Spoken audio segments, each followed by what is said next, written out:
Hi, we're here today with David Lieben, a national expert in ELA and literacy and the Common Core. David is spending time with us today so that we can get smarter about what the Common Core is demanding of us, why it's demanding these changes in our classrooms, and what the research is behind those demands. We need to get smarter about what the Common Core is asking of us so that we're clear about the choices that we're making in our classrooms. David's going to help us understand some of these issues today. So David, why don't you go ahead and get started and tell us a little bit about how we got where we are and what the standards are asking us to do with our students.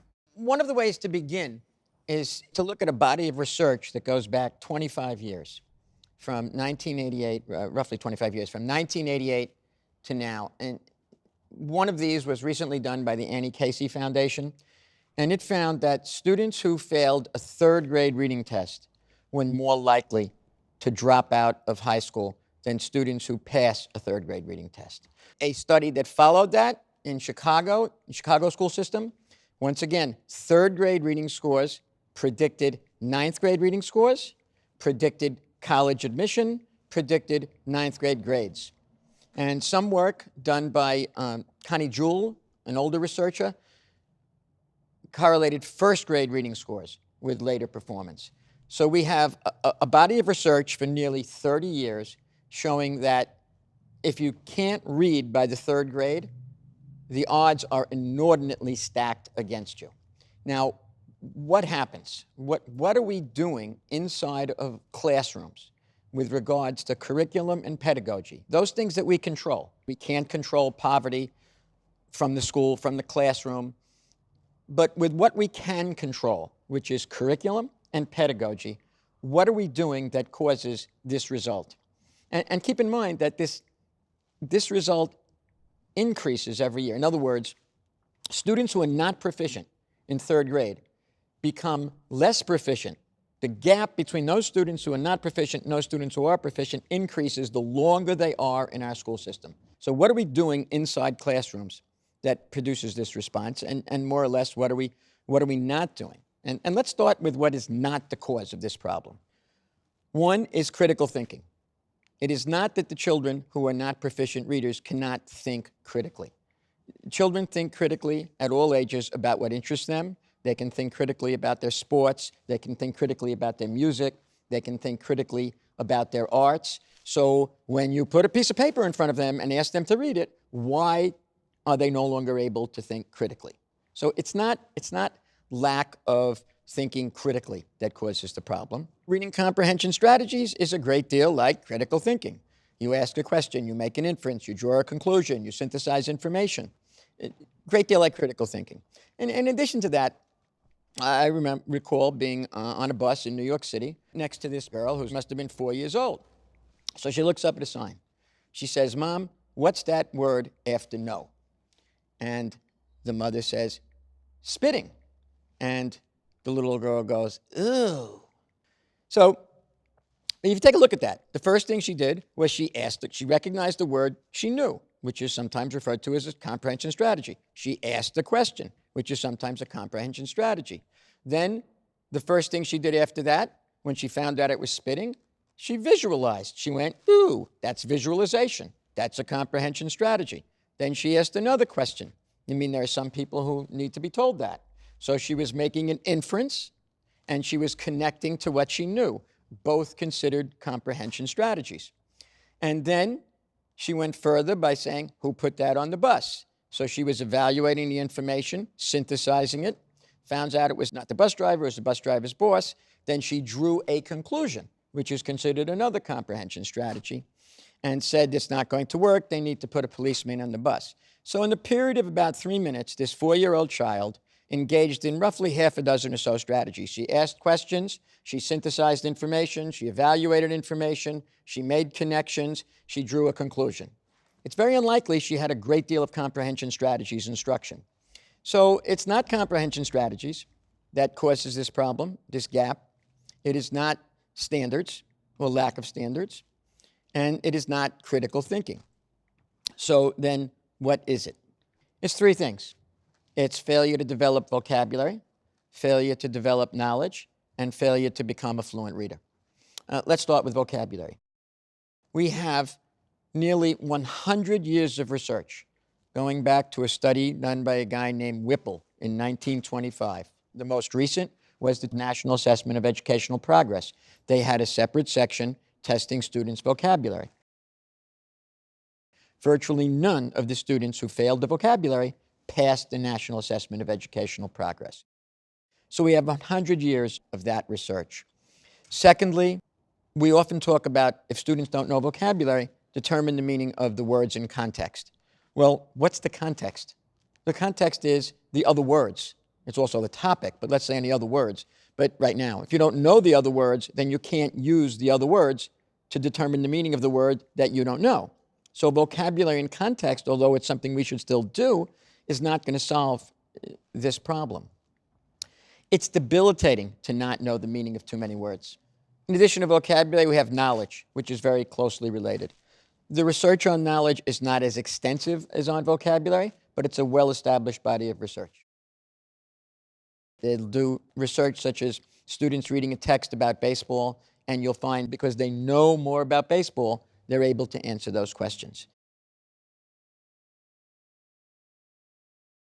And there are many similar studies done in cognitive psychology. So knowledge, which goes together with vocabulary, is a second determinant of this problem, the failure to grow knowledge. The third is fluency. Children to be college and career ready need to learn about 2,300 words a year. You don't learn 2,300 words a year from vocabulary exercises that you do in class, and you don't learn 2,300 words a year from conversations or from watching television. Oral discourse, what people are discussing on a television program or in person, ceilings out at about a 5th grade level. They've actually done recorded transcripts of people having discussions in offices, having discussions in the West Wing of the White House. They even did it in Congress. The reason for that is when we speak to each other, we don't often use very sophisticated words such as imperceptible, verisimilitude, indigenous, etc. Anybody who uses those words when they speak, we usually don't want to speak to them that much. So you don't learn those words from conversation. You learn those words from reading. And if you're not a fluent reader, then you don't learn the meaning of those words.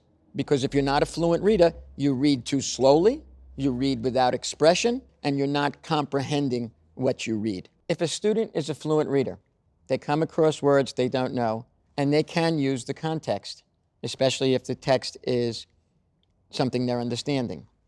And then they learn new words. The learning of new words helps them learn more words, and a virtuous cycle is set in motion. If a student is a disfluent reader, that virtuous cycle is not set in motion. They come across words they don't know, but they can't absorb the meaning because they're a disfluent reader.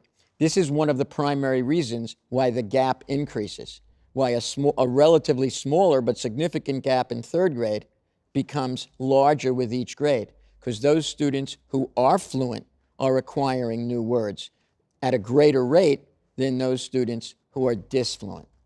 So fluency is essential. And if children don't leave the 2nd grade fairly fluent, they're working uphill. If they leave the 2nd grade and they're deficient in vocabulary, the incline of that hill is even greater. If they leave the 2nd grade and they're deficient in knowledge, the incline of that hill is yet greater.